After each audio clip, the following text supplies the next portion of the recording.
Hello, and welcome to this week's episode of Views of an Outsider, the Outsider's View from August 10th. If you want to keep up with everything that's going on in the world, but you don't want to drag down your entire life by listening to the news every day, then get the main stories right here once a week, and spend the rest of your time actually living your best life. So let's get right into it. On Monday evening, the office of Israel's Prime Minister, Benjamin Netanyahu, confirmed that a plan has been put into place for Israel to fully occupy the Gaza Strip. The Jerusalem Post reported that the IDF will go into the areas where the remaining hostages are believed to be held, despite the threats that have been made by Hamas to murder the hostages if forces get too close. Hamas has made good on similar threats before. They killed 6 hostages last September in Rafah, shortly before the IDF reached them, including the young American hostage, Hirsch Goldberg-Polin. This new decision by Israel was a result of Hamas's decision to pull out of the ceasefire negotiations last month, which were basically a done deal and ready to go, until supporters from the world's misguided left caused Hamas to reconsider their decision to surrender and re-entrench in the hopes that malicious people in power would continue selling their propaganda for them. Trump responded at the time by saying, "They pulled out in terms of the negotiation. It was too bad. Hamas didn't really want to make a deal. I think they want to die, and it's very, very bad. It's gotten to the point where you're going to finish the job." Trump also added that the reason that Hamas did not want to make a deal was because they were down to the final 50 hostages, and, quote, "they know what happens after you get the final hostage." Witkoff added, "We will now consider alternative options to bring the hostages home and try to create a more stable environment for the people of Gaza. It is a shame that Hamas has acted in this selfish way." In my opinion, it is an even bigger shame that Hamas was incentivized to do so by a bunch of entitled and spoiled politicians here in the West who have no skin in this game, but more than make up for that with the impressive scale of their ignorance. As we covered last week, Hamas and the Palestinian Islamic Jihad released videos of these severely emaciated, malnourished hostages, including a video of Eviatar David, who was being forced to dig his own grave by the terrorists. The Times of Israel reported that the IDF is wrapping up its Operation Gideon's Chariots and has withdrawn its elite 98th Division of paratroopers and commando units after having gained control of approximately 75% of the Gaza Strip, losing 48 IDF soldiers in the process. Israel's Prime Minister told Bill Hemmer on Fox News that the plan to fully occupy the Gaza Strip until an Arab civilian government that is free of Hamas can take over is being done, quote, "in order to secure or to assure our security, remove Hamas there, enable the population to be free in Gaza, and to pass it to civilian governance that is not Hamas or anyone advocating for the destruction of Israel." And when it comes to some of the very same spoiled politicians that I was just referring to, more than 50 elected Democrats in Texas fled their state last weekend in a dramatic attempt to block the Republican-led legislature from passing a new congressional map. The irony is that they chose to flee to the blue state that has the worst gerrymandered map in the entire country. As ever, irony is lost on the left because they truly are completely blind to their own double standards. Rules for thee, but not for me is, after all, their unofficial motto.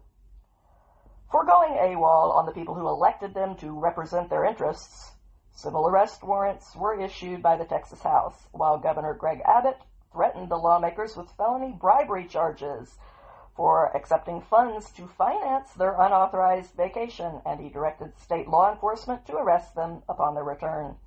The fleeing Democrats held a press conference in Illinois, which, as I pointed out, is the most gerrymandered state in the entire union, with districts that weave around like snakes in order to keep that state blue. In this press conference, Democrats claimed that they were bravely fighting a corrupt process by running away and delaying the inevitable. One of these out-of-touch elites even went so far as to compare the redistricting plan to the Holocaust, in which 1/3 of the entire world's population of Jews were enslaved and exterminated including 1.5 million Jewish children. You're disgusting. Meanwhile, the showdown in Texas caused national ripple effects, or at least the empty threat of a ripple effect. The Democrat governor of New York, Kathy Hochul, who you will remember for her disgraceful bullying of the prison guards who went on strike because of the unsafe working conditions that her elitist fantasy policies had created for them. That governor is now threatening to fight fire with fire by gerrymandering her own state in retaliation, which is already just about as gerrymandered as it can be made to be. But it's true she might be able to squeeze 1 or 2 more seats out of it, at least until the next census in 2030. California's Governor Gavin Newsom echoed the same threat, but in his case, he would actually have to violate his own state's constitution, which only allows redistricting once every 10 years. And they've already redistricted recently, so they aren't allowed to do anything more until 2030, by law. This battle has also intensified calls for a new census from prominent Republicans like Florida's Governor Ron DeSantis, given how indisputably botched the last census was. They are also insisting that the new census only count legal U.S. residents, which are, after all, the only people that are entitled to official representation in the government of our country, so that our people's votes for representation are not watered down by a game where unpopular politicians flood certain areas with illegals in order to gain seats that they don't qualify for in a legitimate way. DeSantis argued that a count that only includes legal residents of this country is what the framers of the Constitution intended, and he is obviously right about that. If this step is taken, it would cause sanctuary states like California to lose several congressional seats that are based on numbers that include illegals in California, while states like Florida, where the legal residents of California have fled en masse, will gain those lost seats. But as far as the current battle in the state of Texas goes, as I said, on Monday, the Texas House directed the Sergeant-at-Arms to track down and arrest the 50-plus Democrat legislators who went rogue and fled the state the day before on Sunday, refusing to attend Monday's legislative session. This arrest order is not enforceable outside of Texas, so it will likely have little effect, as most Democrats fled to the states of Illinois, New York, and Massachusetts. But they have to come back eventually. Either way, all I can say is that stunts don't actually serve the people, and most regular Joes are fed up with performative politics. They want serious representatives and serious people to be running things, not theater kids who are looking for a stage and a spotlight and a microphone. If you are an elected lawmaker and you leave in order to avoid a vote that you are likely to lose, then your vote should be forfeit, and the business of the people should continue on without you. And if your constituents hold you accountable for leaving them without any representation while the business of their government was being decided, well, that's how it should be. Abbott summed up on Fox News saying, "They left because they are very un-Texan. Texans don't run from a fight. To run to states like New York and Illinois to protest redistricting is kind of like running to Wisconsin to protest cheese. It's just kind of outrageous." The governor also said that the rogue Democrats may be exposed to felony bribery charges after they requested donations in order to pay for the costs of their plan to flee the state. He added that the Democrats, in crippling the state's ability to conduct legislative business, have left the government unable to pass legislation to help the victims of the flood in Central Texas, which should make them really popular with the regular Joes there. I'm just going to say, lowest numbers since the 80s. But I guess the plan is to keep digging, so go for it. I'll be here when you get a grip on sanity once again. Maybe. Definitely not before that. But there was some good news on the political front. MAHA got another win this week when several states approved new limits to food stamp purchases in order to promote healthier options by removing sugary drinks and candy from the list of products that will be covered by the taxpayers. This move, of course, makes perfect common sense because SNAP is the Supplemental Nutrition Assistance Program. Taxpayers have agreed to pay more so that poor families can get extra nutrition so that no one in this country is malnourished. The deal was never that we would just pay your grocery bill. Now, that seems to be the understanding of some people these days, but like I said, that misunderstanding is on your end, because that was never the deal. We will pay for nutrition if you want it. You have to pay for your own alcohol, your own cigarettes, etc. yourself. And candy and soda are no closer to being nutrition than alcohol or cigarettes are. 6 states joined the list of reasonable responsibility this week, replacing abuse with accountability, including West Virginia, Florida, Colorado, Louisiana, Texas, and my own home state of Oklahoma. I'm proud of you, my fellow sinners. That now brings the total number of states that are limiting food stamps to nutrition, as they were always intended to be, to 12, thanks to the push by MAHA's leader, the Health and Human Services Secretary, RFK Jr. These are the 12 states that are making these positive changes. In Arkansas, soda and other unhealthy drinks have been cut, along with fruit and vegetable drinks that are made up of less than half natural juice. Candy will also be barred from food stamp purchases, and all of this will be in place by next July. Colorado will restrict soft drink purchases by March of 2026. Florida is really stepping up by removing soda, energy drinks, candy, and prepared desserts from the permitted food stamp purchase list. And these changes will go into effect in January with the start of the new year. Idaho and Indiana are doing the same thing with soda and candy being removed by January. In Iowa, by January, taxable food items, including most candy, soft drinks, and prepared foods, will be restricted.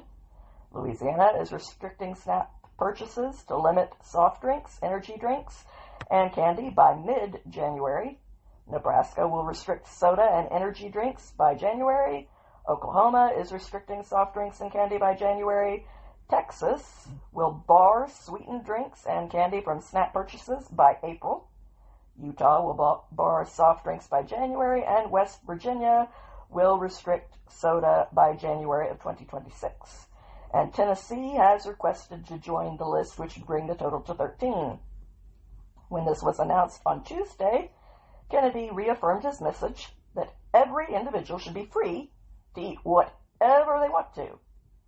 But taxpayers should not be forced to pay for unhealthy foods like soda and candy under the guise of a nutrition program, especially given the reality that the excessive consumption of these foods here in the United States is fueling the obesity epidemic and making Americans sick, which is bankrupting us in healthcare costs, making the system unaffordable for everyone. He noted, "We are spending $405 million a day on SNAP, and about 10% of that is going to sugary drinks. And if you add candy to that, it's about 13 to 17%. We all believe in free choice. We live in a democracy. People can make their own choices about what they're going to buy and what they're not going to buy. If you want to buy a sugary soda, then you should be able to do that. But the U.S. taxpayer should not pay for it. U.S. taxpayers should not be paying to feed the poorest kids in the country food that will give them diabetes." And I'm not done with the happy news. As a big fan of Douglas Murray's, I was thrilled on Tuesday to hear that he had scored a major legal victory when a UK court dismissed a defamation lawsuit that had been brought against him by a radical Islamist. The court ruled that the plaintiff lied on significant issues, and he presented evidence that was deemed worthless.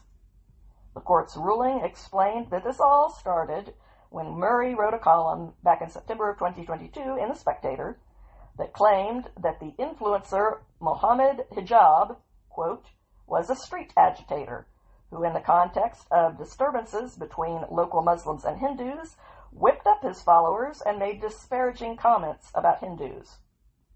Hijab then sued, claiming that the article had caused harm to his reputation. Your reputation as what? And had caused him to suffer loss in earnings. Then stop being a bigot.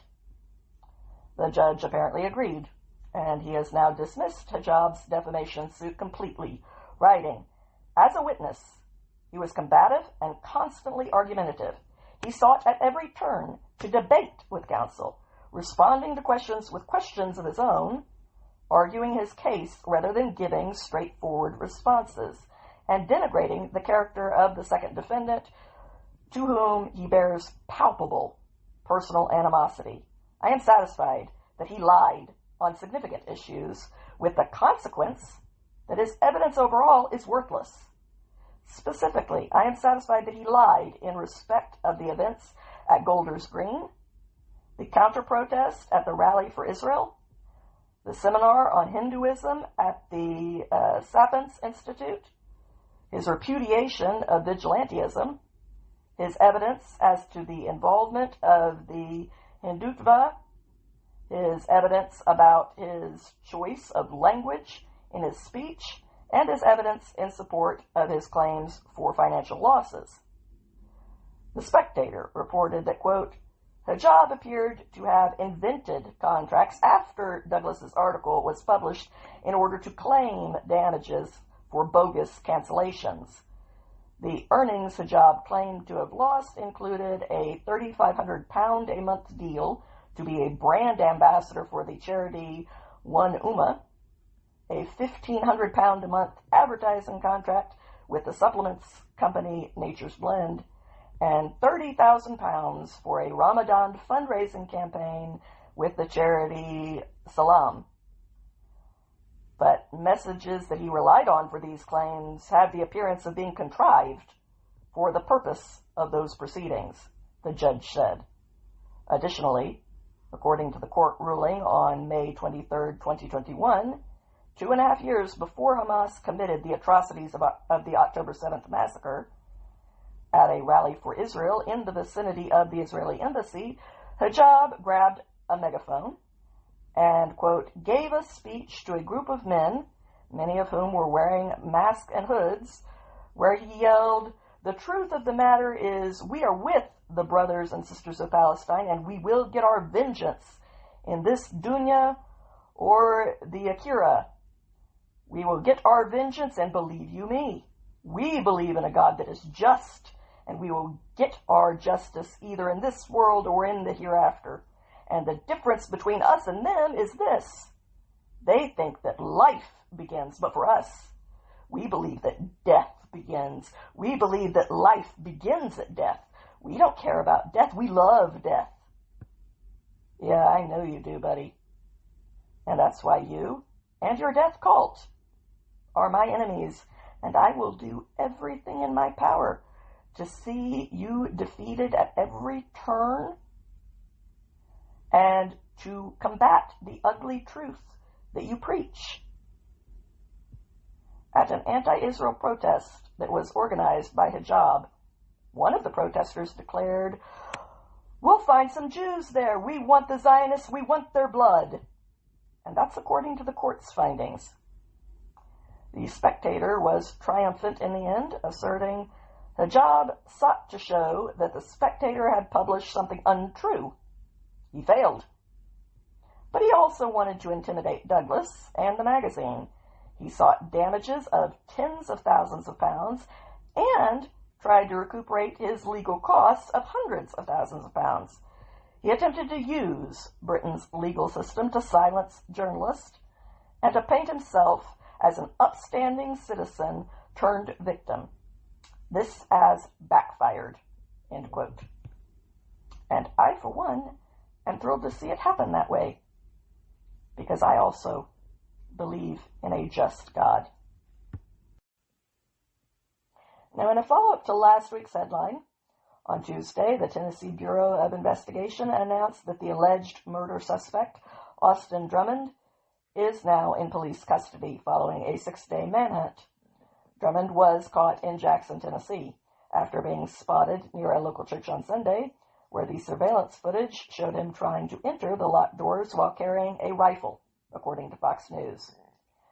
TBI released a photo of Drummond shortly after his capture and said it would provide more details soon. The Tennessee Bureau of Investigation also arrested 2 men and 1 woman in connection with the quadruple murder. All 3 have been charged with accessory after the fact to first-degree murder. 1 man was also charged with tampering with evidence, according to the TBI press release. The 4 murder victims that were found last week were the family of a baby girl who was discovered abandoned in a random yard in Dyer County last Tuesday. Authorities began searching for the baby's family to question them. A few hours after the baby was found, police found the murdered bodies of her family in a wooded area of Lake County, the county to the north of Dyer.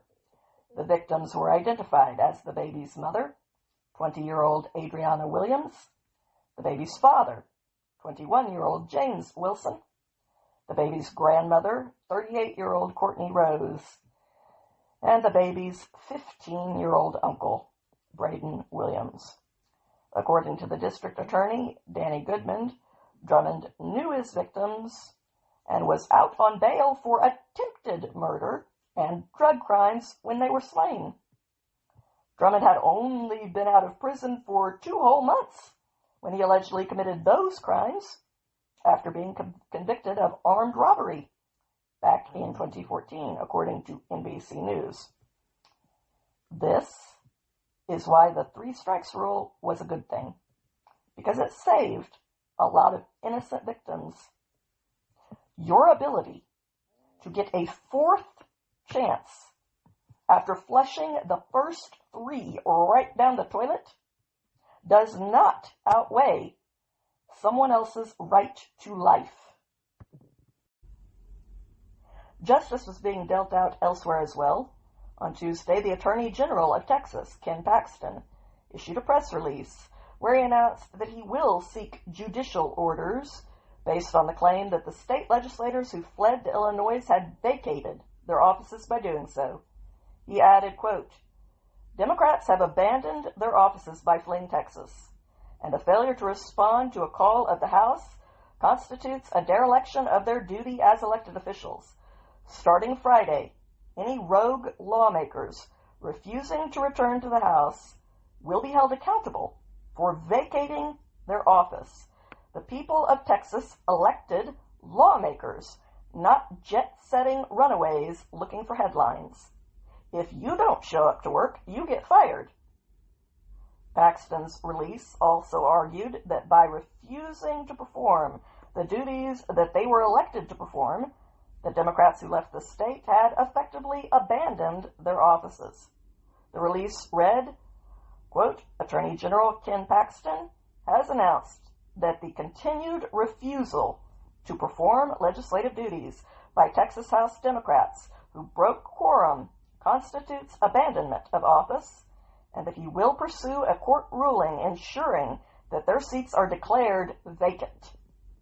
According to the release, the Speaker of the Texas House, Dustin Burrows, gave the rogue legislators until Friday, August 8th, to return and do their duty by showing up for the jobs that they are paid to do, adding, quote, "Any lawmaker who has not been arrested and returned or fails to appear by the Speaker's deadline will be subject to aggressive legal action by Attorney General Paxton."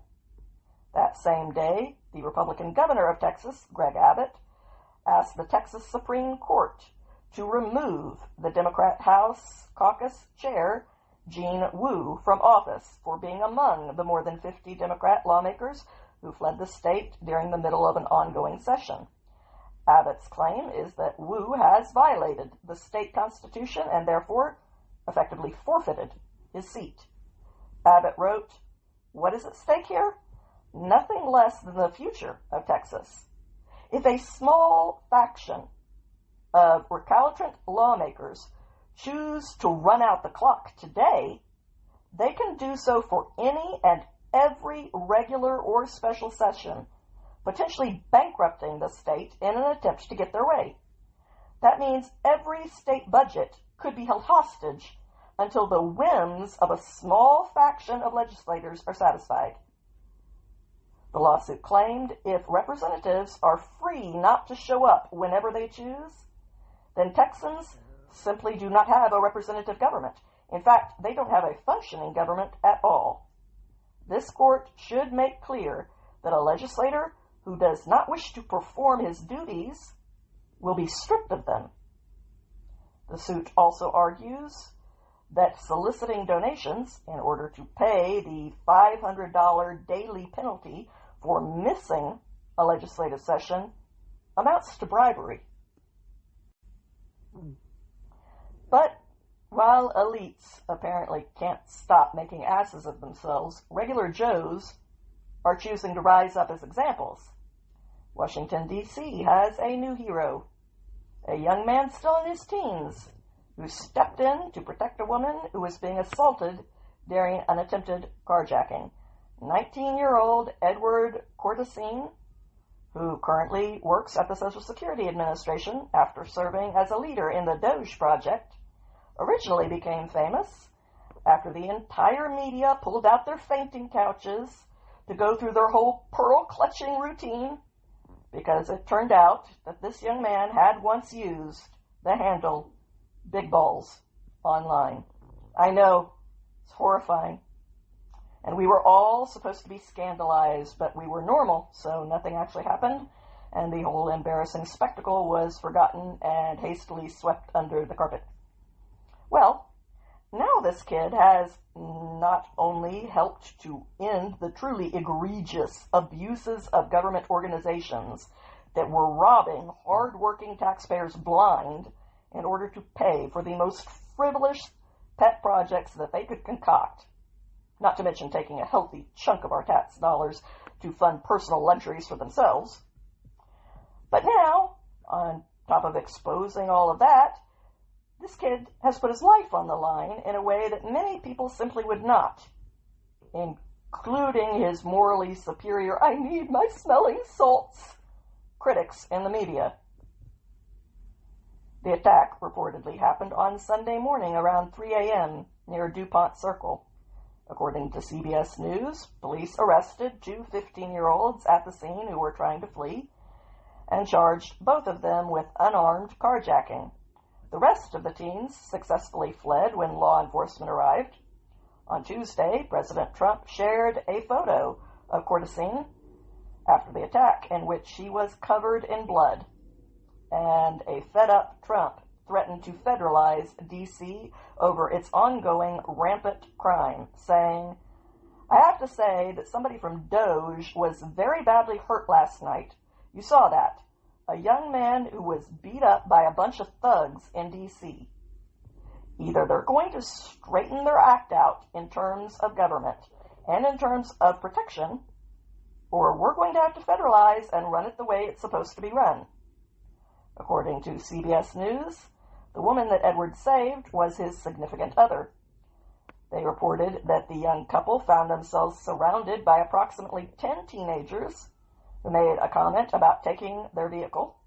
That was when Edward pushed his significant other into the vehicle and turned to protect her from the alleged attackers who jumped him. The president correctly claimed that crime in Washington, D.C. is totally out of control.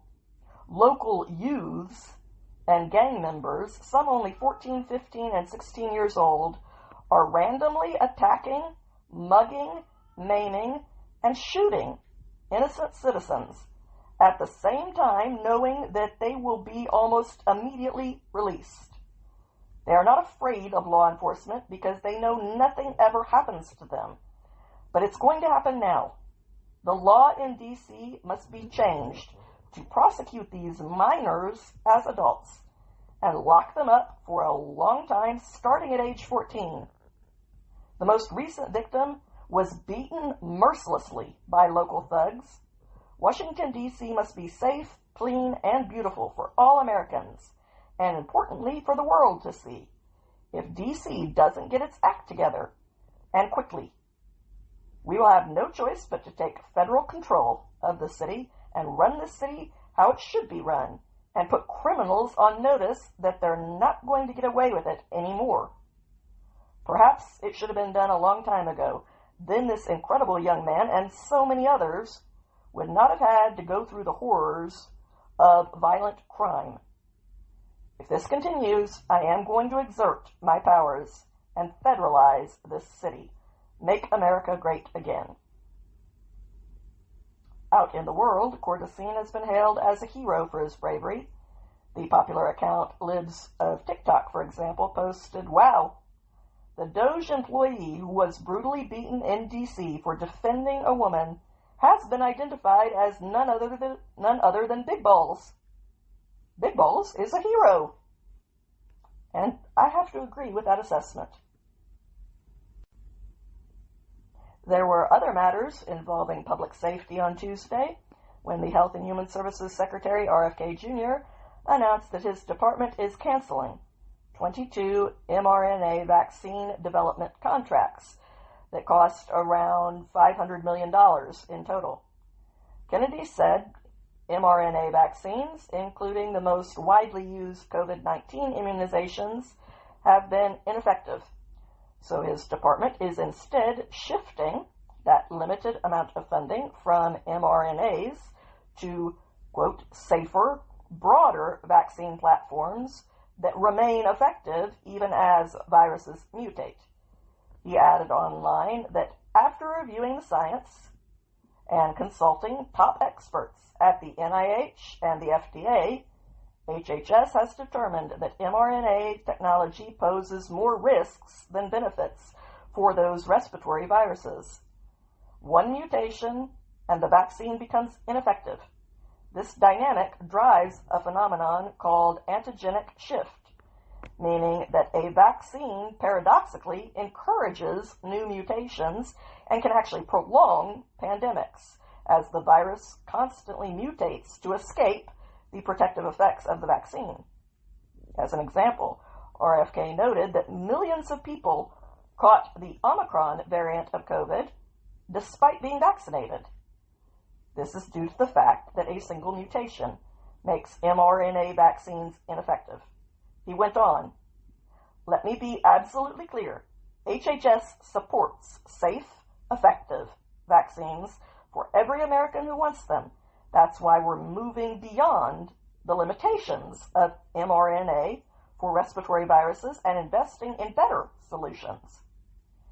A press release from HHS went on to explain that Biomedical Advanced Research and Development Authority, which is an HHS agency, has terminated 22 mRNA vaccine development investments because the data shows these vaccines fail to protect effectively against upper respiratory infections like COVID and flu.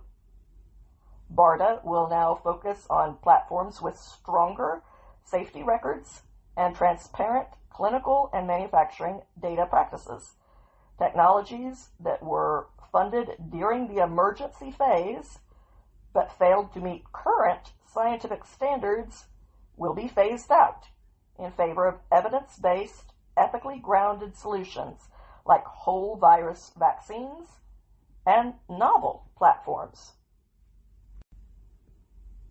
Meanwhile, in my home state of Oklahoma, with the start of the new school year in a few more days, teachers that are moving here from liberal states like California, Maine, and New York will now be required to pass a test before they are hired to teach Oklahoma's kids in order to ensure that these new teachers align with Oklahoma's curriculum standards and that they do not intend to bring woke ideology into our state's classrooms. Oklahoma's Superintendent of Public Instruction, Ryan Walters, told Morning Wire that this new test was created in response to the insanity coming out of California, such as requirements to teach 27 genders, adding, We are absolutely not going to take social justice warrior woke indoctrination into our classrooms. This simple pass-fail written test is being developed with the help of PragerU, and according to Walters, it will cover the biological differences between men and women, as well as an understanding of the Constitution, the Declaration of Independence, and American exceptionalism. This move is part of Walters' broader efforts to bring free market principles to the classroom.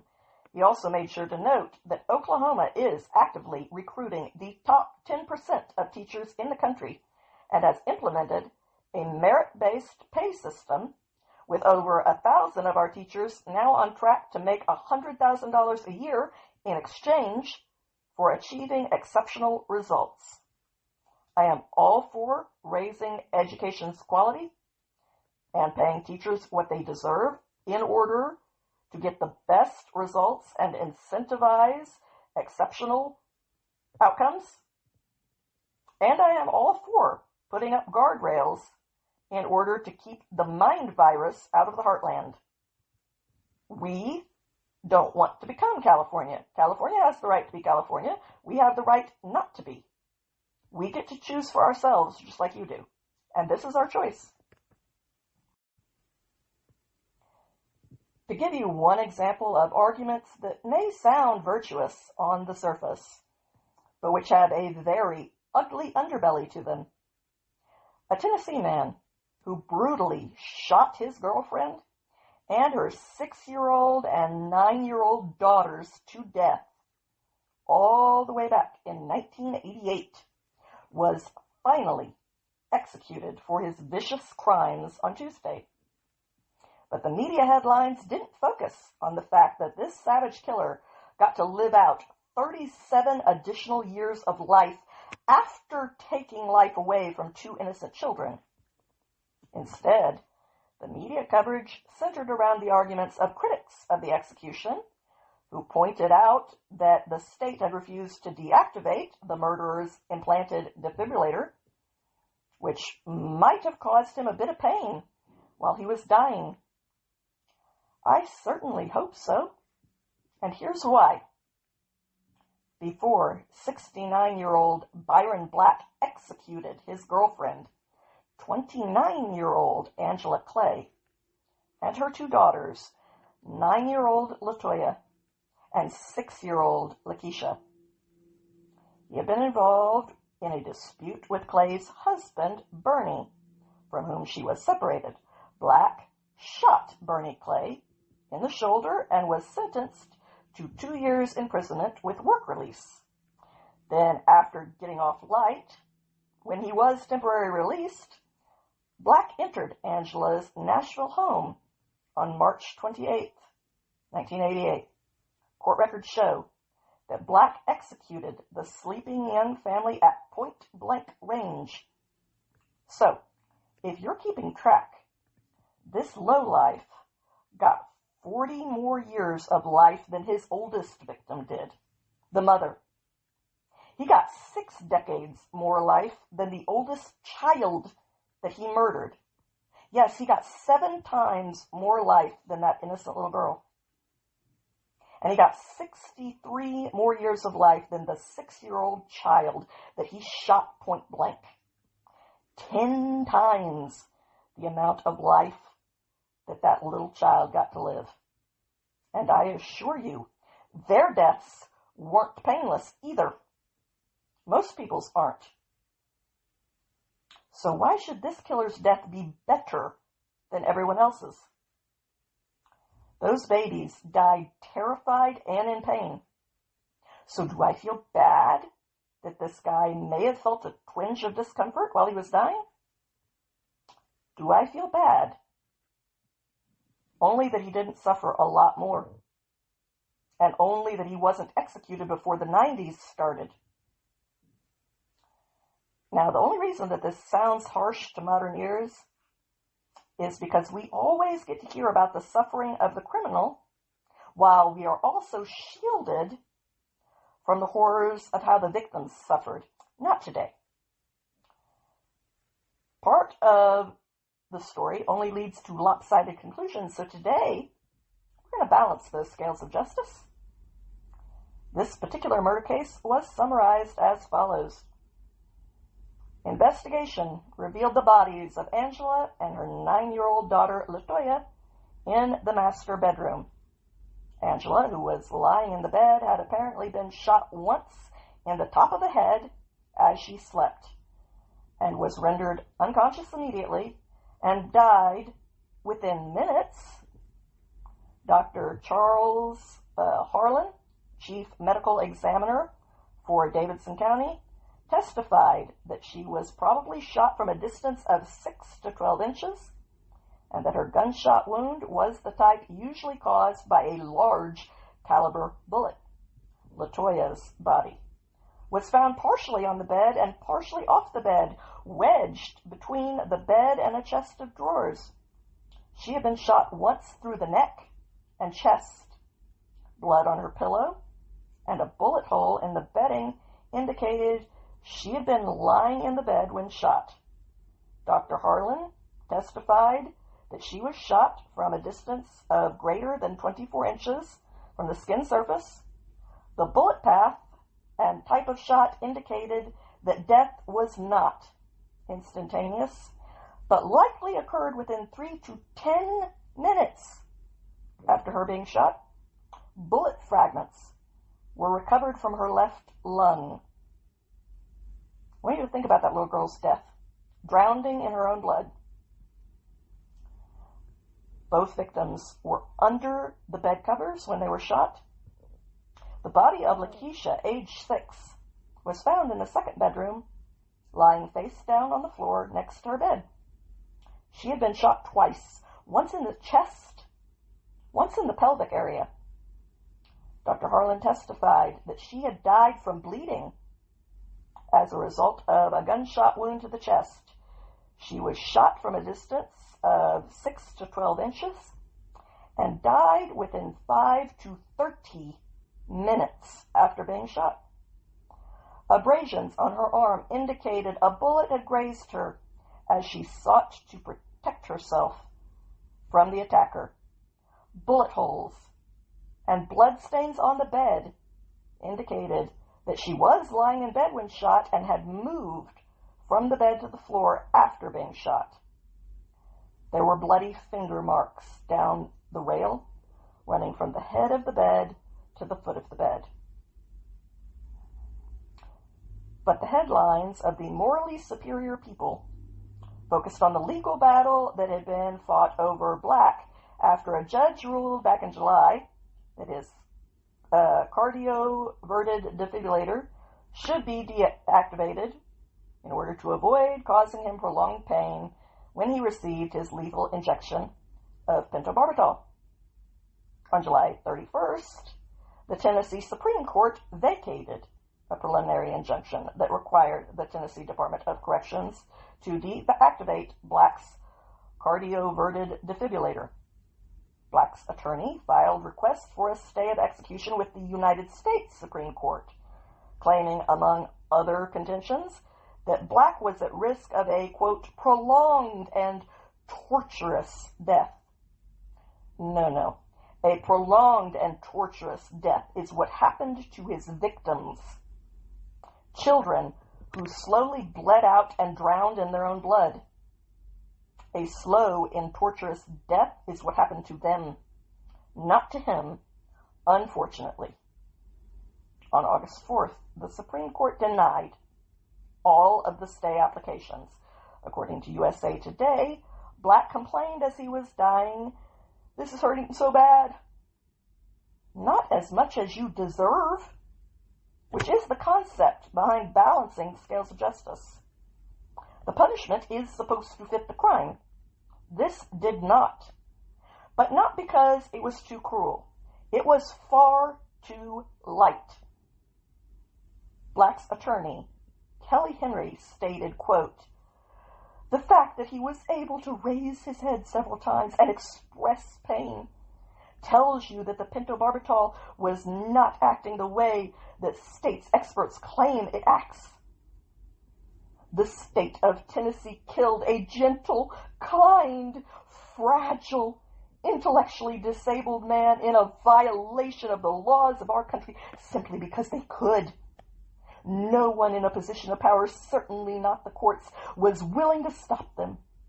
What happened here was the result of pure, unbridled bloodlust and cowardice. It was the brutal and unchecked abuse of government power. You reap what you sow in life, lady. And I'm not just talking about him. To make a disgusting statement like that about that monster, the gentle and fragile, premeditated child killer, I wouldn't want your karma coming for me at any cost, that's all I can say. The victim's family said that Black never once apologized for the murders. After the execution, the victim's sister, Lynette Bell, said his family is now going through the same thing we went through 37 years ago. I can't say I'm sorry because we never got an apology. He never apologized, and he never admitted it even on his dying bed. He took it to his grave with him, and he knows he did it. So, yeah, the Green Mile, this clearly is not. Excess sweetness is not a virtue. It is a very destructive disease. Other mind viruses, however, are being swept up and put into the trash bin. On Tuesday, the Secretary of Defense, Pete Hegseth, announced that the Civil War monument that was removed from Arlington National Cemetery under the Biden administration will now be restored to its original location, and I am all for that because there was no justification at all for removing this particular monument in the first place, known as the Reconciliation Monument. Yet it was removed by the Pentagon in December of 2023 under President Joe Biden because of its links to the Confederacy. Here's the deal. In 1906, the Secretary of War and future President William Taft approved plans to construct a memorial near the Confederate graves in Arlington Cemetery. That monument was finally erected 12 years later in 1914 in a section of the cemetery where around 400 Confederate soldiers are buried. The monument itself was created by the prominent Jewish-American sculptor Moses Ezekiel, who fought for the state of Virginia during the Civil War. Ezekiel's monument features 14 shields, which represent the 11 official Confederate states, along with the 3 border states of Maryland, Kentucky, and Missouri. There are also figures of Southern soldiers and civilians, alongside figures of mythical gods. The monument's meaning is clearly defined in its use of the reference in Isaiah 2:4, a passage in the Bible that talks about turning swords into plows and entering into a time of peace. A powerful message for a nation that was still recovering from the trauma of a brutal war that caused the gruesome deaths of more than 600,000 Americans. That verse, which is what this statue represents, says, quote, "And he," meaning God, "will judge between the nations and will render decisions for many peoples. And they will hammer their swords into plowshares and their spears into pruning hooks. Nation will not lift up sword against nation, and never again will they learn war." That is the message of this monument as defined by the people who built it. And many presidents, including Barack Obama, I might add, have sent flowers to this monument on Memorial Day. After it was removed by the Biden administration to satisfy the historically ignorant but performatively wounded, the monument was moved to a Defense Department storage facility in Virginia. Virginia's Governor, Glenn Youngkin, told the Blaze's Beltway Brief, at the request of Moses Ezekiel's family and Secretary of Defense Pete Hegseth, Moses Ezekiel's sculpture will be returned to Arlington National Cemetery, where he is buried, and where his legacy as a renowned American artist and decorated veteran can be honored. Junck added that the monument would be refurbished and it will be back on display in Arlington by 2027. Now, I'm going to skip over the massive irony and the shameful fact that people who were actually alive for the Civil War and who had people that they dearly loved die on those bloody fields were somehow able to build a statue to the idea of reconciling with one another, while the people who are now 8 generations removed from those events, which are now almost 2 centuries in the past, claim that they have to tear down those people's monument, the monument built by the actual survivors, a monument built to the need for reconciliation with your former enemies. And we let those performative brats tear that down because of the claim that they, living today, are somehow supposedly too traumatized by the things that didn't happen to them or to anyone that they ever knew. They are more traumatized than the people that it did actually happen to, apparently.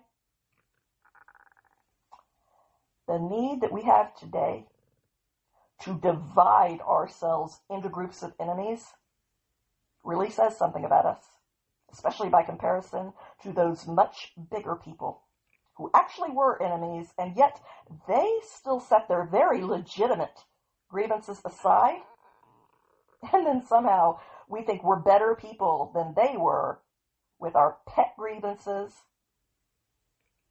and we delight in judging them. Hegseth posted, "I'm proud to announce that Moses Ezekiel's beautiful and historic sculpture, often referred to as the Reconciliation Monument, will be rightfully returned to Arlington National Cemetery near his burial site. It never should have been taken down by woke lemmings. Unlike the left, we don't believe in erasing American history. We honor it." This announcement from Hegseth followed an announcement from the National Park Service on Monday, saying that it too would be returning a statue of former Confederate General Albert Pike to Washington, D.C. That statue was never officially removed. It was torn down during a riot in June of 2020. But for some reason it was never restored and put back on display. Until now. I guess nature really is healing. At least I hope so. That same day, Secretary Hegseth confirmed that he had overturned a recent order which banned the traditional tactics used by drill sergeants to train new recruits, in a move that is meant to ensure that our soldiers are properly equipped for battle, which makes perfect sense, because if you can't handle a drill sergeant yelling mean things at you, then you can't handle war. And both you and the military should probably find that out now.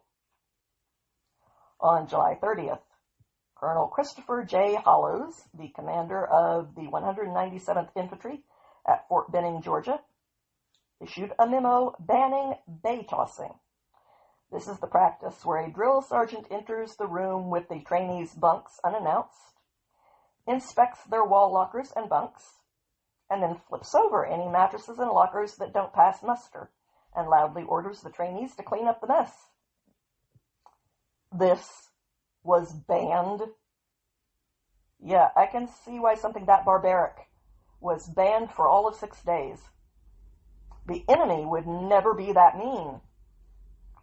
They know that they might traumatize you if they behaved in that way. I'm sure they fired gingerbread cookies at the enemy out of their missile launchers. Colonel Hollows insisted that bay tossing violated Army values, adding that it qualified as abuse. Somebody needs to retire. I mean, he clearly isn't fit to command our boys. His memo read, "Abuse of trainees undermines the trust of the American public by violating Army values disrupting military order and discipline, and destroying our positive training environment. Our mission is to provide competent, capable, well-trained soldiers of good character, ready to fight and win our nation's wars. Agreed. There is no greater obstacle to the effectiveness of the initial military training environment than the improper treatment of trainees. End quote. Yeah, inadequate preparation in their training would be a much worse obstacle come the front lines, which is how you ended up with a public who voted in people like Hegseth, who also apparently disagreed with that sentiment and reversed Hollow's order. A Pentagon source told Just the News, bottom line, make basic great again. Tossing bunks is back. Drill sergeants are back. Getting cursed at is back. He added that Hegseth's decision was rooted in a desire to ensure that the people we want to recruit want to be challenged. And the tougher the training, the more cohesive the units are. We don't want to have training that is designed to breed undisciplined people and recruit those that gravitate to wanting to be wimps. Hegseth also signaled his openness to reviving shark attacks, where drill sergeants greet new recruits upon arrival and order them to do push-ups and other tasks before they even have set their bags down. This exercise is meant to gauge how each new recruit handles pressure and chaos.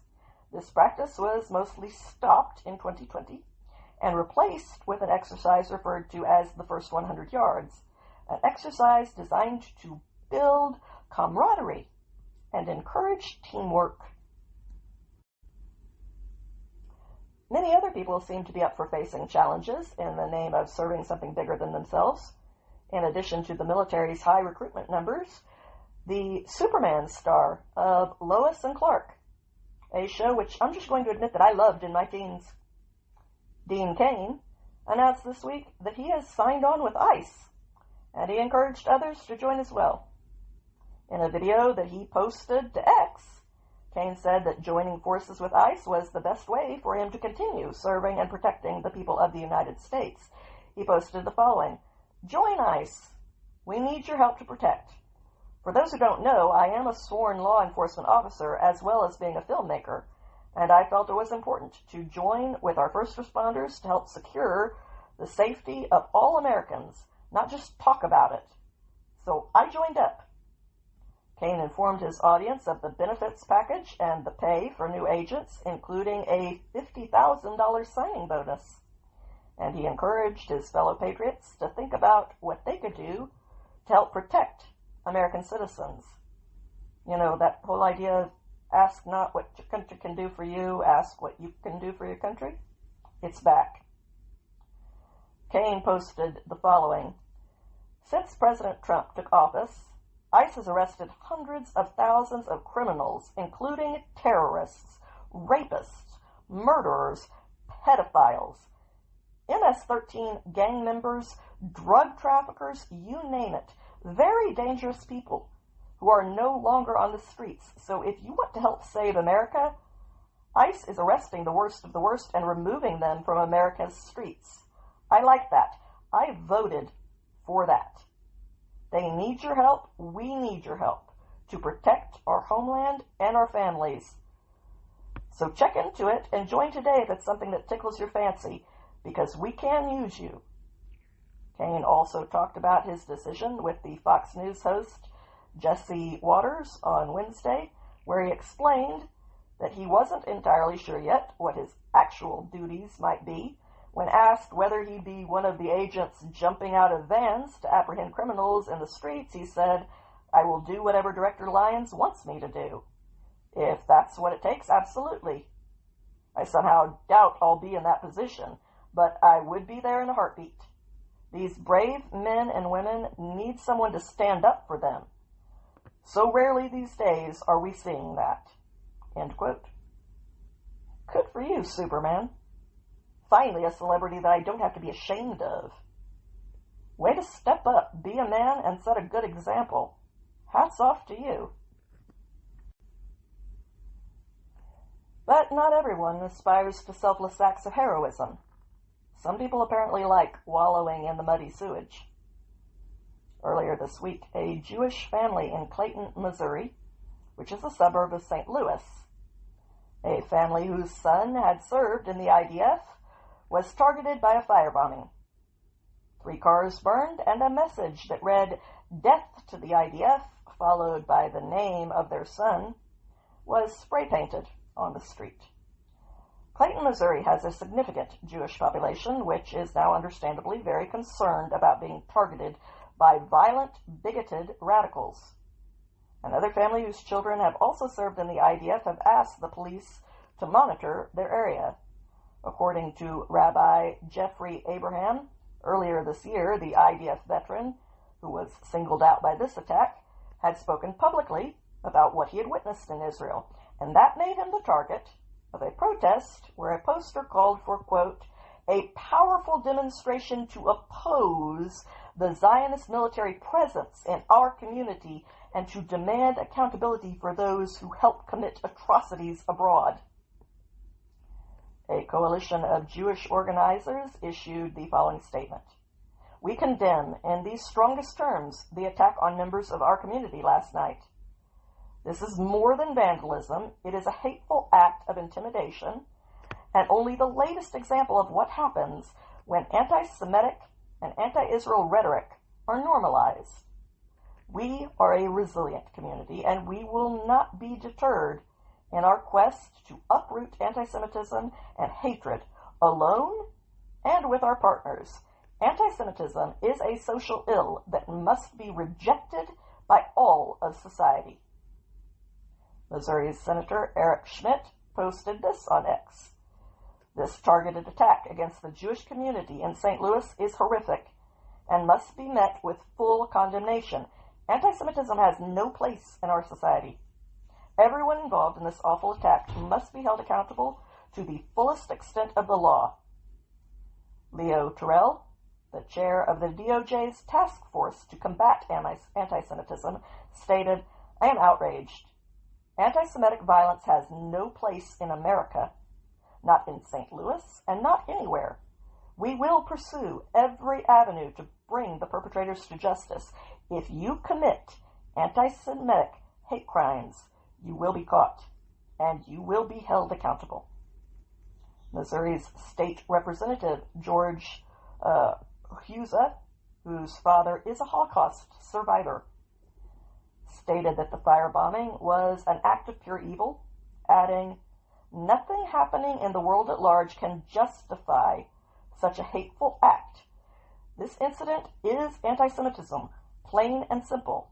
This act did not arise in a vacuum, since the mass murder, torture, rapes, and hostage-taking by the terrorist group Hamas on October 7, 2023, anti-Semitic rhetoric has become commonplace in the United States, tragically, with echoes of 1930s Germany. This rhetoric has fueled incitement to violence." Colonel Jenny Swartz of the Clayton Police Department said that no arrests have been made so far, but that they do have a suspect. And speaking of terrorists and their groupies, it has been reported that ISIS-aligned forces are beheading Christians in Mozambique in what is now being called a silent genocide in Africa. Fox News reported that, quote, "The Islamic State Mozambique Province, ISMP, recently released 20 photos boasting of 4 attacks on Christian villages in the Chur district of Mozambique." I'm going to mispronounce these names. I apologize. I'm doing my best. "In the northern Cabo Delgado province, according to MEMRI. The images also allegedly depict the beheading of a member of what the jihadists consider infidel militias and 2 Christian civilians. Rampaging jihadist groups celebrated the killings. The U.S. State Department designated ISMP as a foreign terrorist organization back in 2021. According to MEMRI, on July 22nd, Islamic State Mozambique province fighters allegedly captured and beheaded 6 Christians in the village of Natakua in Mozambique's Cabo Delgado province. MEMRI Vice President Alberto Miguel Fernandez told Fox News Digital, "What we see in Africa today is a kind of silent genocide, a silent, brutal, savage war that is occurring in the shadows and all too often ignored by the international community. The fact that jihadist groups are in a position to take over not one, not two, but several countries in Africa, take over the whole country or most of several countries, is dangerous.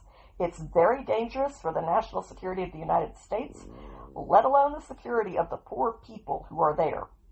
Christians or Muslims or whoever they are, the goal is eliminating Christian communities. Yes, completely. Basically, with these jihadist groups, they push down from safe havens that they have. They want to eliminate all the Christians in that area, take that over, and keep pushing as far as they can go.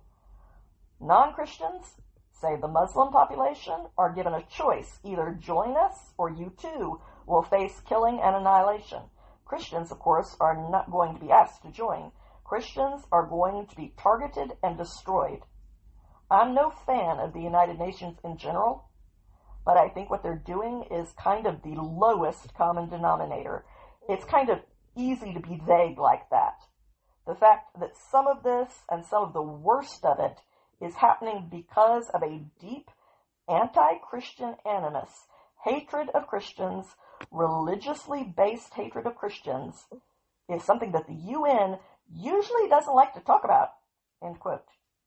He is referring to the fact that the useless UN did report that there was mass displacement taking place, but they did not bother to specify who was responsible for what was happening, conveniently enough, stating, quote, attacks by armed groups between 20th and the 28th of July triggered the displacement of at least 46,667 people across the districts of Chirur and Kumbe and Mudambi. Chirur was the hardest hit, with more than 42,000 people uprooted, over half of them children, end quote. Passionist missionary in Mozambique, Father, and I'm going to mispronounce your name, I apologize ahead of time, Father Quirwiri Fancisa, sent a message saying all of the newly displaced mentioned having fled because of direct attacks on their villages involving looting, arson, kidnappings, and selective murders. Many Christians are suffering. Some chapels have also been burned, as have their houses. The social projects no longer work, and the people are in despair. But we can't address the problem if it ruffles the feathers of UN officials in their ivory towers. I truly thank the Lord that I am not as fragile as these delicate snowflakes. I would never have survived my life. But violent wars and ideological wars aren't the only ones that are being fought. There is also a new space race shaping up, and the Trump administration made a major push on that front this week when it directed NASA to build a nuclear reactor on the surface of the moon by 2030. This week, Sean Duffy, the acting NASA administrator, issued a directive to build a 100-kilowatt nuclear microreactor on the moon by the end of the decade. The ambitious plan is driven by a renewed space race with China and Russia, both of which have announced their own intentions to put reactors on the moon by the mid-2030s. Duffy stressed the need for the United States to get there first, again, saying, "We want to get there first and claim that for America so that we can prevent our adversaries from declaring a keep-out zone that would inhibit any U.S. operations." Nuclear power is the most efficient option for a long-term lunar base because the moon experiences 2 weeks of continuous darkness every month, making solar power completely impractical. And in case you're wondering, there is no wind on the moon. The reactor is a key component of NASA's Artemis program, which aims to return American astronauts to the moon by 2027 and eventually to establish a permanent base there. This lunar base will also serve as a critical staging point for future deep space exploration, particularly when it comes to missions to Mars, given that launching from the moon's lower gravity is far more efficient than launching from Earth. While the mission's stated purpose is exploration, it also has potential military implications, as a lunar presence would be of significant interest to the Pentagon in an era of increasing weaponization of space by adversarial forces like China and Russia. Back here on Earth, on Tuesday morning, the United States Army awarded medals to the 6 unarmed soldiers who subdued an active shooter at Fort Stewart in Georgia on Wednesday and quickly aided their wounded colleagues. First Sergeant Joshua Arnold, Master Sergeant Justin Thomas, Staff Sergeant Melissa Taylor, Staff Sergeant Robert Pacheco, Staff Sergeant Aaron Turner, and Sergeant Eve Rodarte were all honored for their heroism. The Army said that Staff Sergeant Turner was the first person to subdue the shooter before Master Sergeant Thomas jumped in to help pin him down. The other heroes immediately began helping the wounded. U.S. Secretary of the Army Dan Driscoll noted, "One of the things I can say unequivocally is that the fast action of these soldiers under stress and under trauma and under fire absolutely saved lives from being lost. One of the soldiers tackled the person. So just think about this. They were unarmed and ran at and tackled an armed person who they knew was actively shooting their buddies, their colleagues, their fellow soldiers. Another soldier jumped on top of the person to subdue them until federal law enforcement arrived. The other soldiers, using their training that they developed over years and years, started to take care of mass casualties. The 5 victims of the shooting are all expected to survive, and 3 of them have already been released from the hospital. The suspect was identified as a 28-year-old active-duty sergeant who was scheduled to be arraigned in a DUI case on August 20th, according to KSBW Action News 8. The Army said that it does not want to speculate about the shooter's motives as the investigation is still ongoing. And other acts of violence are hopefully about to get the reckoning that they have justly earned. On Thursday, the U.S. Attorney General for the District of Columbia announced that the government is considering seeking the death penalty for Elias Rodriguez, the man accused of savagely murdering the 2 young Israeli embassy staffers, Yaron Lachinsky and Sarah Milgram, earlier this year. I mean, yeah, if this isn't a death penalty case, I don't know what is. This guy needs to be executed for the vile thing that he did. That is the only proportional consequence for his crime. And let that also serve as a warning to any other unhinged radical who has allowed politics to eat their brain until they are no longer human beings. You can be as crazy as you want to be. But if you become rabid enough to act, then justice will descend on you like a ton of bricks. And it should. That goes for the right and the left. Apparently, the Attorney General, Pam Bondi, will decide whether or not to seek the death penalty after getting advice from a special unit that reviews cases like this. The victims of this particular anti-Semitic attack, whose promising lives were tragically cut short in May, were much better people than the complete loser who murdered them, and hopefully he will pay for his evil atrocities with his own life. 30-year-old Yaron Lachinsky was a German-Israeli citizen and a devout evangelical Christian.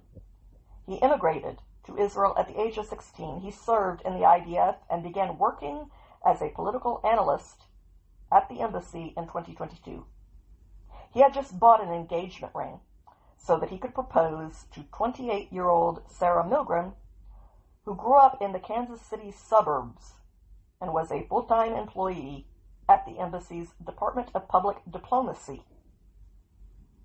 The perp, whose name I will not mention again because the sooner that he is erased from memory, the better, shouted, "Free Palestine," after shooting both of these innocent young people multiple times. And by multiple times, I mean that he shot them around 20 times in total. And he allegedly told a police officer near the scene that he, quote, "did it for Palestine. I did it for Gaza." Not that these two young people had anything to do with Gaza, and not that this drone would be able to find Gaza on a map if you gave him a year to do it. And killing them was not virtuous. It was a vile act that, on top of everything else, changed absolutely nothing except the entire world for the people who loved them. But, why be rational when you can be stupid and become a violent scumbag fueled by ignorance and bigotry? He also pre-scheduled his explication, by which I assume he means explanation, but maybe not. I don't speak moron or radical. He scheduled that to be published on his X account, where he advocated for committing acts of violence against Israelis for the crime of being Jews. Yeah, just wait until you're facing the God of Abraham, dude. This waste of everything was charged on May 22nd with the murder of a foreign official, firearm offense, and first-degree murder. 2 new counts of committing a hate crime and 2 counts of assault with intent to kill have been added to the list, bringing the total number of charges to 9 counts in the indictment. The U.S. Attorney for the District of Columbia noted that, quote, "the hate charges shed further light on his evil intent in the killing of innocent victims." The Assistant Attorney General for the Civil Rights Division at the Department of Justice said, "This Justice Department will not tolerate violence motivated by hatred of faith or national origin, and we will enforce our federal civil rights laws accordingly." 2 words: death penalty. And I do not mean 40 years from now like the guy we talked about earlier. I better see this rabid animal strapped down to a gurney and watch his life forcibly be taken away from him, while he no doubt cries like the little coward that he is. And that all better happen before the 20s are out.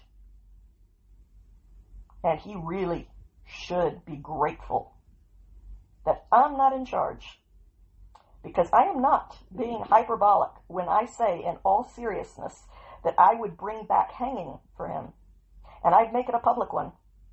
And believe me, this violent BS would plummet after that, which is yet another reason to do it, in addition to the main reason, which is that he very much deserves it and chose it.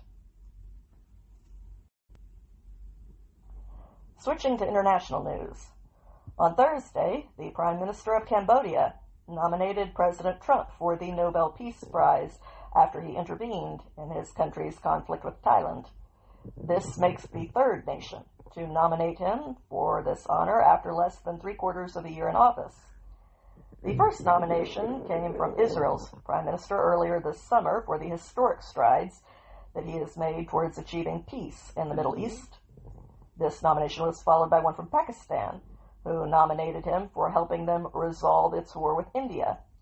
And now, with the latest flare in the long-term conflict between Cambodia and Thailand resolved, Cambodia has also joined the growing list of countries that are grateful to have the opportunity for peace.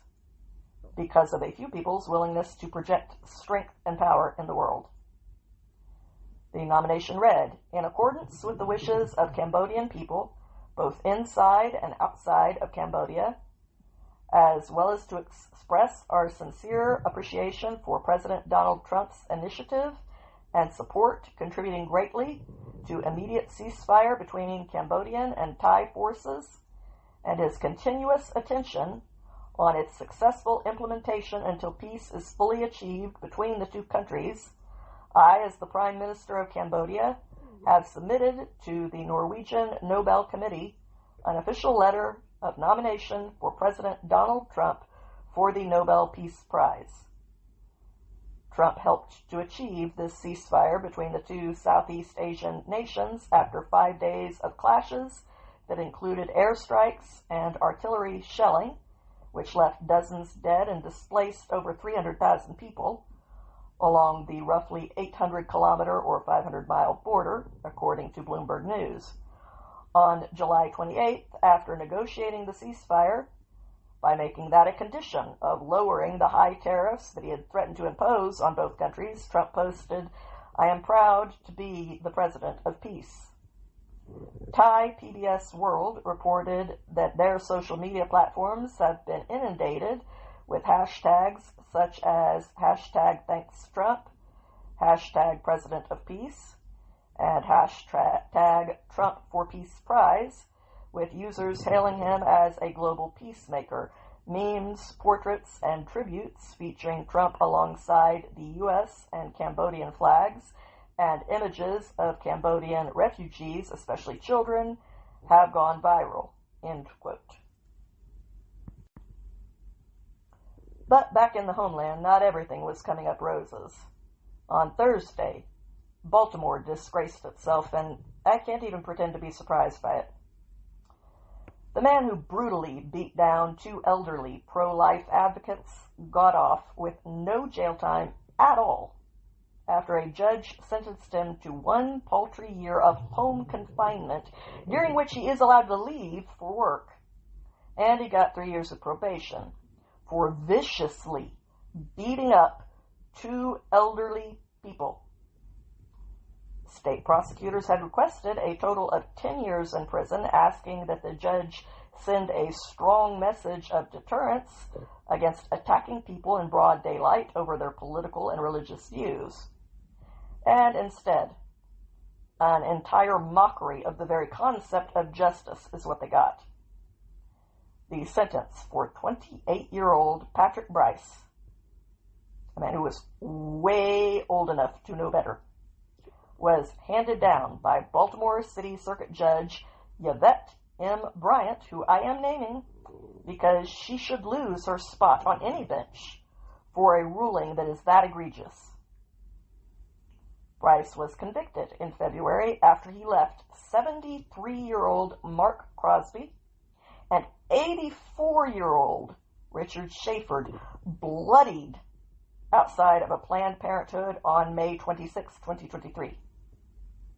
Bryce, for his 2 convictions of second-degree assault and 2 convictions of reckless endangerment, has been sent to his room for 1 year after he had already dodged a very much deserved first-degree assault charge in both a jury trial and later in a bench trial in May.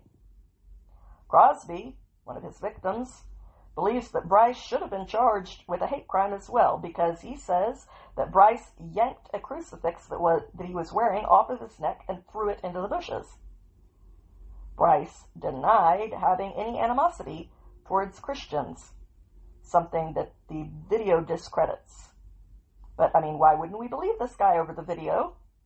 Someone who has the high moral character to jump 2 guys who are basically 3 times his age, like an overgrown schoolyard bully.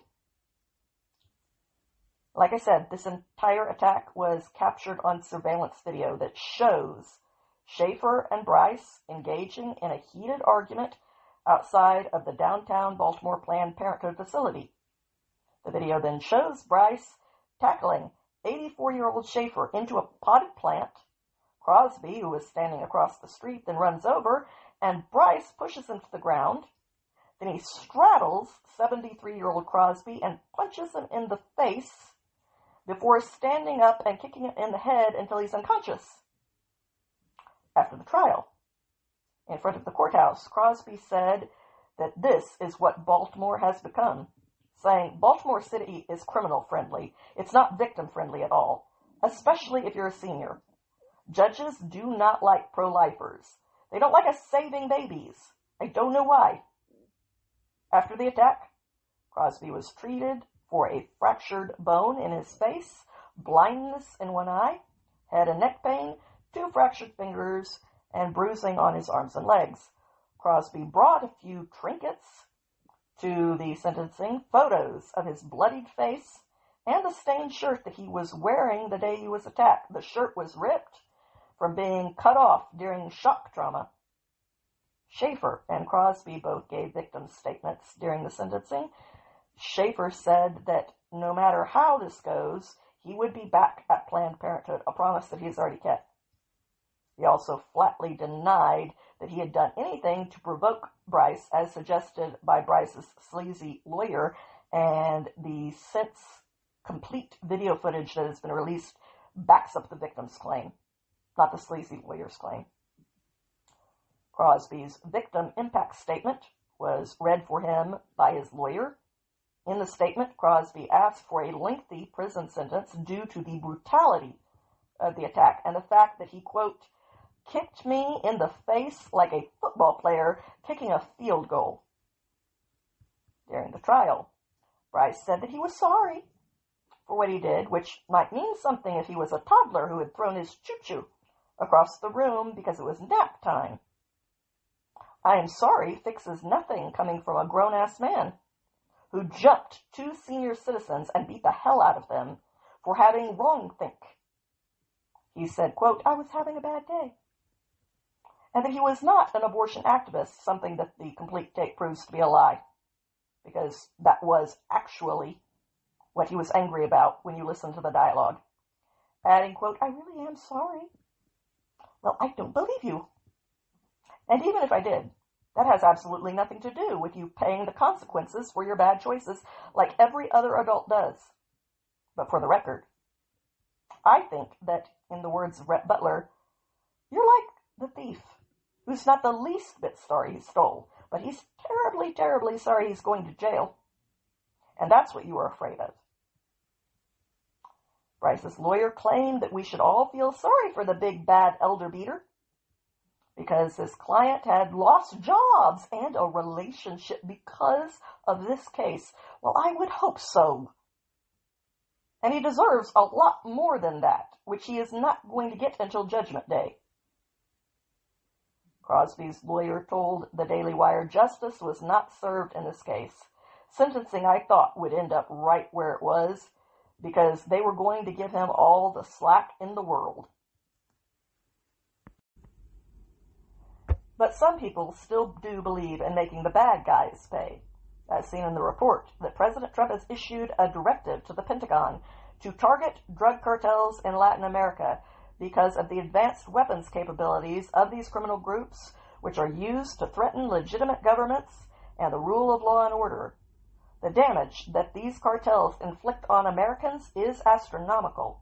The National Immigration Forum confirmed that the Border Patrol and Office of Field Operations seized a total of 541,000 pounds of illicit drug substances along the southern border, both at and between points of entry in fiscal year 2023.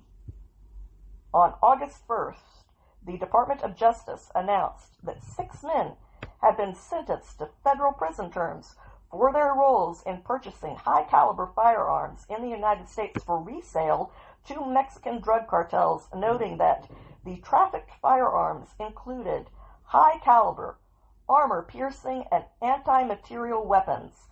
For example, approximately 11 of the firearms trafficked by this organization included Beretta 50 caliber rifles, which can expel a very accurate, heavy, and fast-moving projectile that defeats all individually worn body armor, can penetrate and disable vehicles, aircraft, boats, and can even defeat some types of protection provided by armored vehicles. The organization also trafficked approximately 16 FN M24-9S rifles, which are sold in the United States as a semi-automatic weapon but are easily converted into a machine gun. In 2023, the Pacific Council magazine similarly reported, the bullets fired by 50 caliber rifles are powerful enough to punch through concrete walls, bulletproof vests, and armored vehicles such as tanks. In 2016, cartel members used a 50 caliber rifle to down a Mexican state police helicopter, killing the pilot and 4 others. The cartels also reportedly possess FGM-148 Javelin infrared guided missile launchers. Then there is also the persistent threat of the cartel's use of drones. There have been reports as far back as 2015 that say that the cartels have used rocket-powered grenades.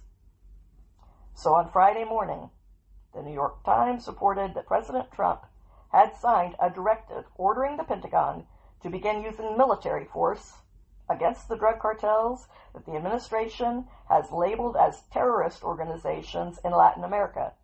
The order includes an official basis for the United States military to conduct anti-cartel operations in foreign countries, and military officials have already begun drafting plans for going after certain groups. It was not immediately clear which specific gangs or drug cartels Trump's new directive greenlit military operations against, but under Trump, the United States has designated 7 drug cartels and 2 international criminal gangs as foreign terrorist organizations, including Tren de Aragua, MS-13, the Sinaloa Cartel, CJNG, CDN, LNFM, CU, and the Golfo Cartel. The Trump administration recently added the Venezuelan Cartel de los Soles to that list.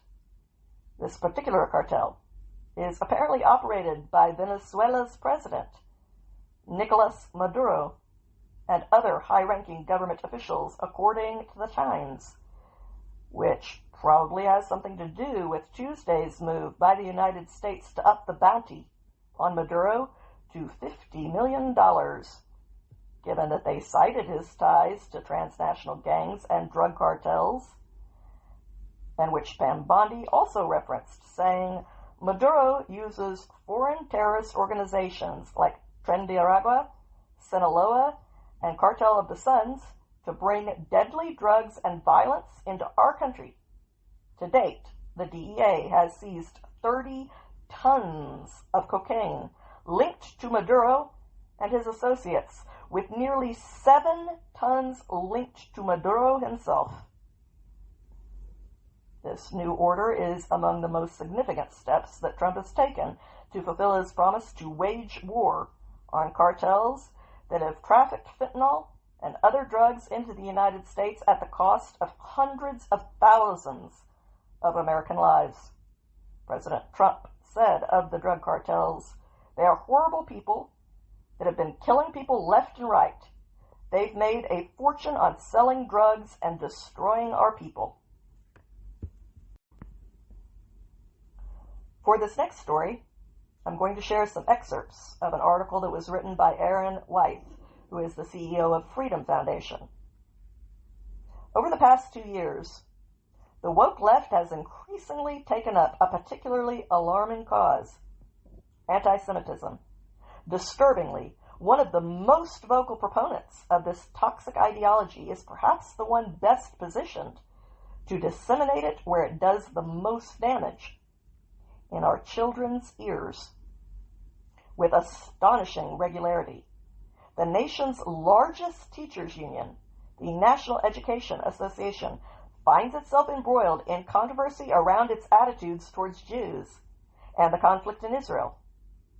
In late July, the leaders of the 3 million member union were forced to walk back a decision made earlier in the month when its 7,000 member representative assembly voted to cut all ties with the ADL, an organization that has fought anti-Semitism and other forms of intolerance for over a century.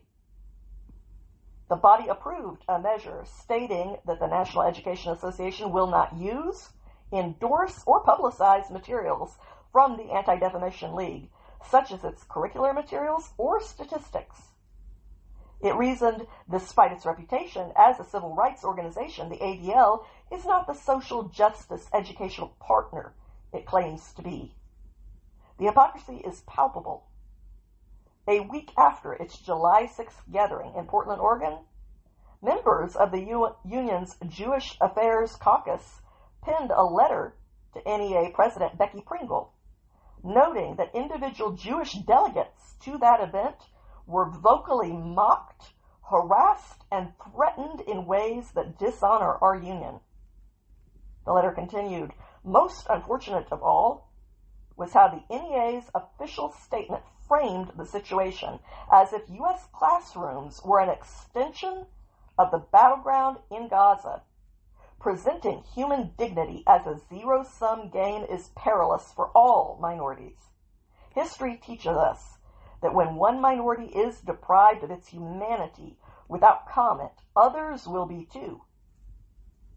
The union's true feelings came to light again when it announced its plans to promote a version of Holocaust remembrance that does not even mention Jews, instead referencing victims of the Holocaust from different faiths, and teaching that Israel was founded through forced, violent displacement and dispossession. These aren't isolated incidents. As ADL CEO Jonathan Greenblatt wrote in the Wall Street Journal, local teachers' unions in California have provided teachers with an anti-Israel script. In Minneapolis, they've labeled Israel as apartheid. In Chicago, the teachers' union voted on anti-Israel resolutions and posted on social media that Zionists are not welcome. In New York, the union representing City University of New York professors voted to divest from Israel. Others have gone so far as to prevent teachers from participating in mandatory anti-Semitism training. When the San Francisco Unified School District scheduled for such training for high school teachers, their union said they would support any educator who decided to skip the sessions. Against this backdrop, Los Angeles District Court Judge Stephen Wilson on July 21st dismissed a lawsuit filed by 7 Jewish teachers alleging the union had engaged in a pattern of anti-Jewish and anti-Zionist activity for years. The Freedom Foundation, which is representing the teachers, plans to appeal Wilson's ruling to the Ninth Circuit Court of Appeals and, if necessary, the U.S. Supreme Court. Sadly, it isn't likely to be the last time the teachers' union politics of hatred are on display for a public that's already had a belly full of it. All I can say is be very careful who you entrust the education of your children to, because it would really suck to go down in history as the mother of the next Adolf Hitler. Returning to the international front, on Friday, President Trump oversaw the signing of a peace agreement between Armenia and Azerbaijan, securing a deal that was unsuccessfully sought by the EU, Russia, and by the Biden administration. Trump said the countries of Armenia and Azerbaijan are committing to stop all fighting forever, open up commerce, travel, and diplomatic relations, and respect each other's sovereignty and territorial integrity. The deal promises peace between the oldest Christian country in the world, Armenia, and the Muslim country of Azerbaijan after more than 3 decades of fighting. The president of Azerbaijan said that his country is writing a new history in the bilateral and interstate relationship with the United States. To be in a strategic partnership with the greatest country in the world is a great opportunity and also a very big responsibility. President Trump brings peace to the Southern Caucasus, and we're grateful for that. The Prime Minister of Armenia said that the peace deal will pave the way to ending decades of conflict between our countries and open a new era based on the full respect of the sovereignty and territorial integrity of each other.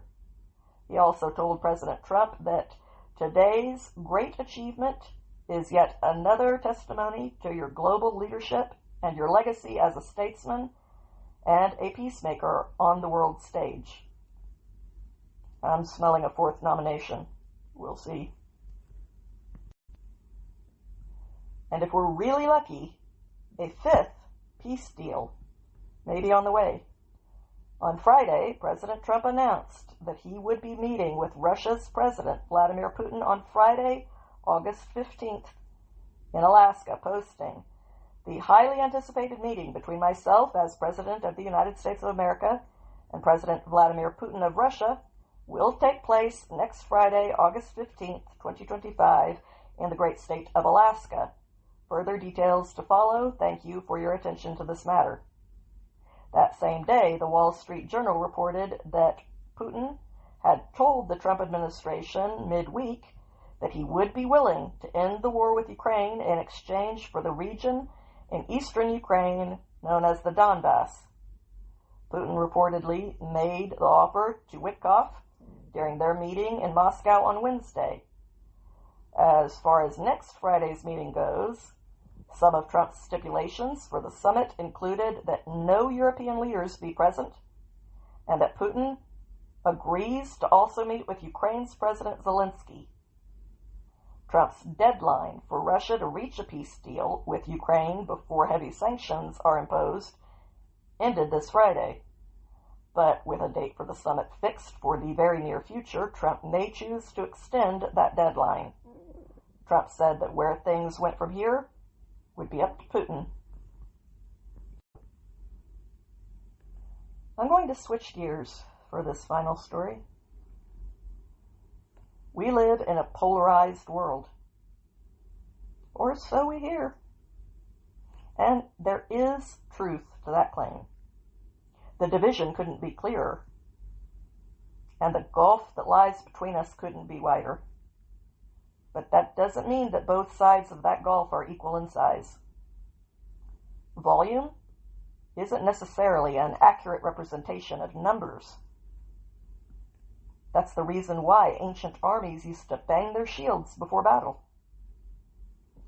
And just because there are people on both sides of today's chasms, that doesn't mean that both sides are right in the stands they're taking. Sometimes, when you're lucky, choices are actually easy. And while there are a lot of incentives to sell the story that we are deeply divided, I think that most people know where they stand. And when I look out at the world, I honestly don't see what they claim to see. I see a people that is unifying under the idea that not everything is gray, and that right and wrong actually should be defined when they're applicable. Because most people want to choose right over wrong, good over bad. Most people aspire to aim up at the noble, rather than to deliberately aim down at the debasing. That is what I honestly see, and hopefully my eyes aren't deceiving me about that. I think that a lot of people out there see the choice before them more and more clearly with each day that passes. And I think that people are quietly taking their stand on one side of this divide. Consider this contrast as laid out by Ben Shapiro.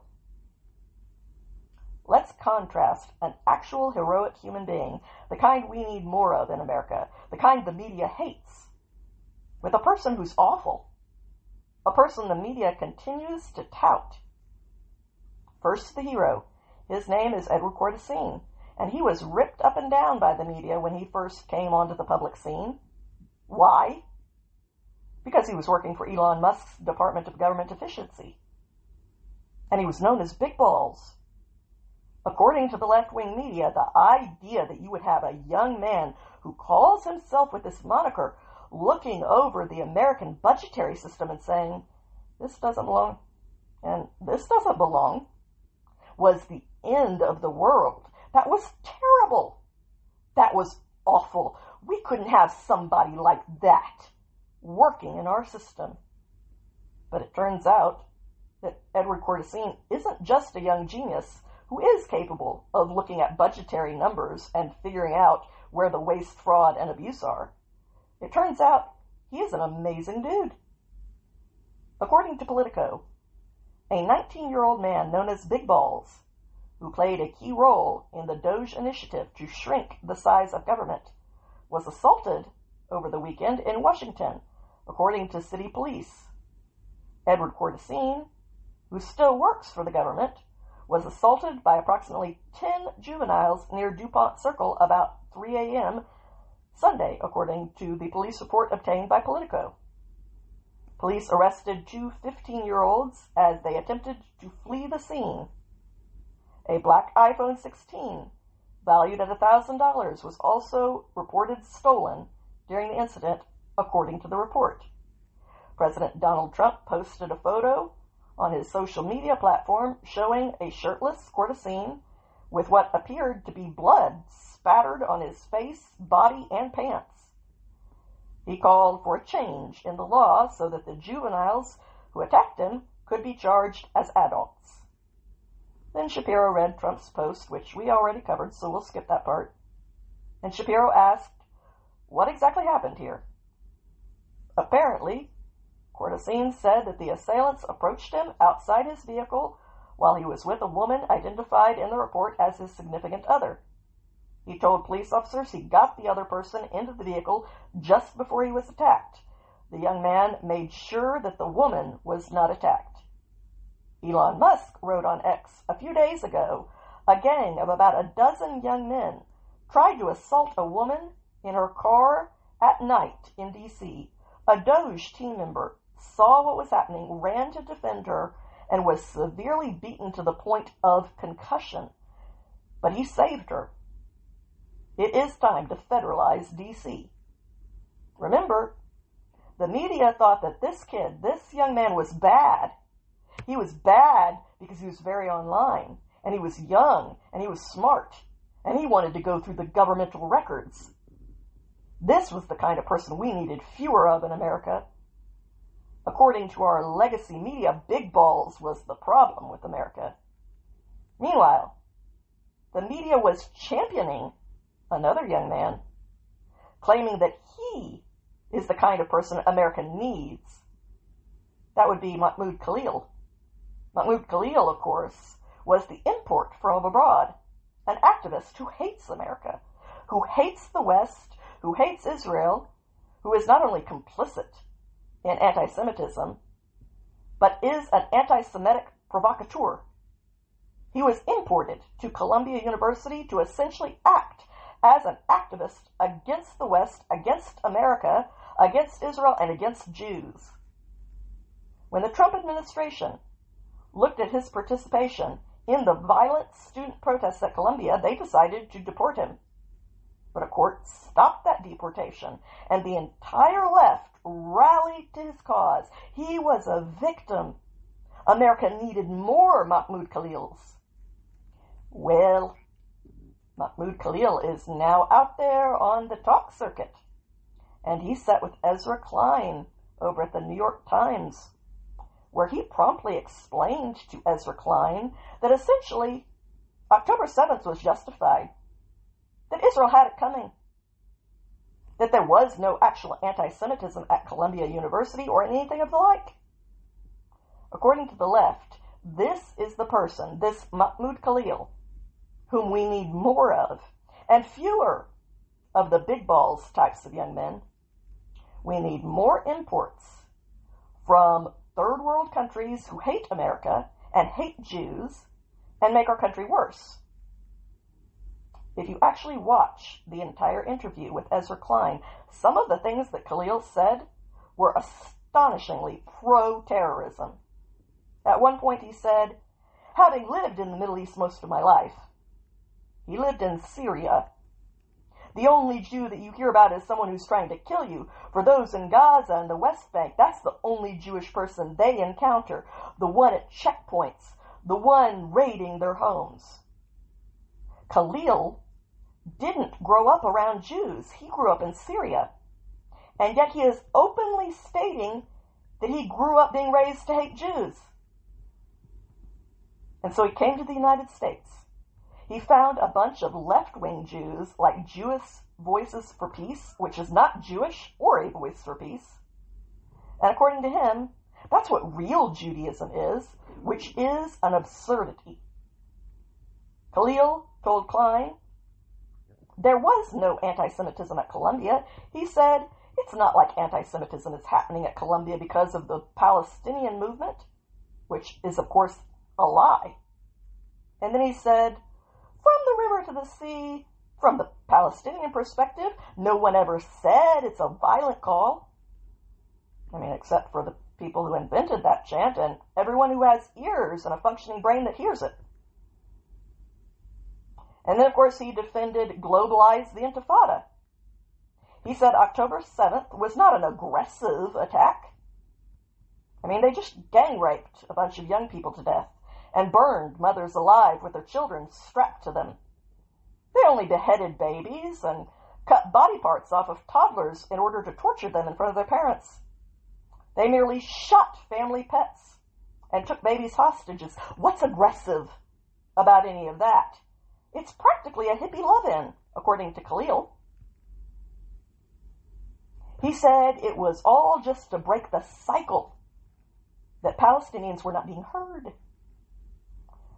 This left-wing martyr is a pro-terror show. That's always what he was. But the left insisted that he be allowed into the country. And that not only that, we need more of these people in our country.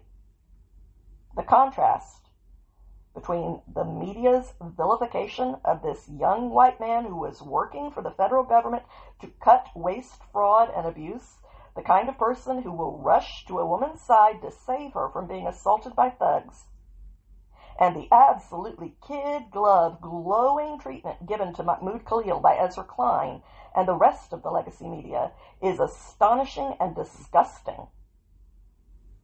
It speaks to not only what the media are, but what the left has become. I will say it over and over again. The left wing is Zoran Mandani. The left wing is not some moderate senator from Minnesota like Amy Klobuchar, who's bad enough. It's all Mamdani, period. It's people like Khalil, who champions terrorism. That's what the left thinks is right for America. But a genius kid who saves a woman from thugs and has a nickname they hate, he's not right for America. Their agenda could not be any more obvious or vicious. But as far as I can see, and hopefully I don't have to eat my words down the road,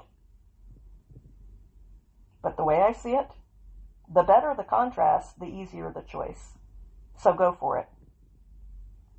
I like it better when people are honest about what they are than when they hide what they're about. And I still have too much faith in the American people to believe that they have any interest at all in buying this garbage just because the left is wish-casting being able to sell it to them. And the polls regarding Democrats' popularity backs me up, at least right now. So go for it. We can relive the 80s all over again if you want to. The 80s were awesome. Unashamedly pro-West and pro-America. And that was also when Americans shut the left completely out for a decade and a half. Hell, maybe this time we'll go for 2 decades to make sure that we motivate you to stay on your meds this time. But my point is, I think the contrast is good. Because when they hide the ball, people wind up being fooled. I think the choice is clear. And in this case, it's actually easy.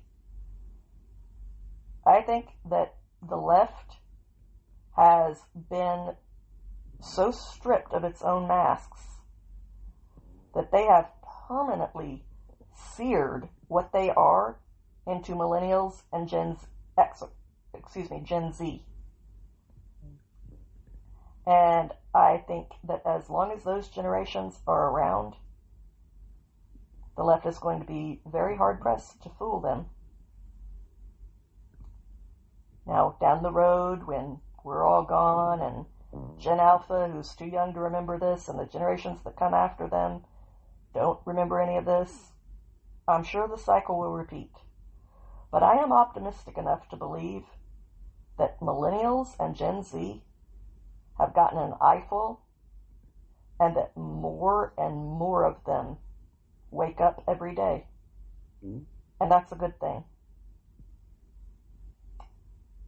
The idea that we could be able to unite and not form a backlash. I'm not talking about making people pay, forcing yourself on other people. Not a backlash, a pushback. Just saying no. No. No, you are not going to attack Jews in our streets. No, you are not going to teach kinky sex to children in schools. It makes you feel bad not to be able to. I'm sorry. I am. But how you feel is something you're going to have to deal with. Just like I have to deal with how I feel. And my priority is the kid, not the adult. So, no. You want to be able to discriminate against people. You want to be able to hate this group and shut them out and exclude them and be bigoted toward. No. No. I think you're going to see a pushback. Not a backlash, but a pushback against all of this. Pushing it back to the fringe and saying no. No. We've tried this whole assume everybody has good motives, and it's just been proven to be wrong. And too many innocent people have gotten hurt. And we're not doing it anymore.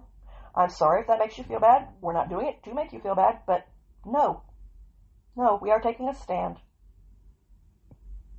And I don't think you're going to see that just in America. I think you're going to see that all across the West. I think you're going to see it sweep across Europe, even in places like France, where you've got that idiot Macron in charge.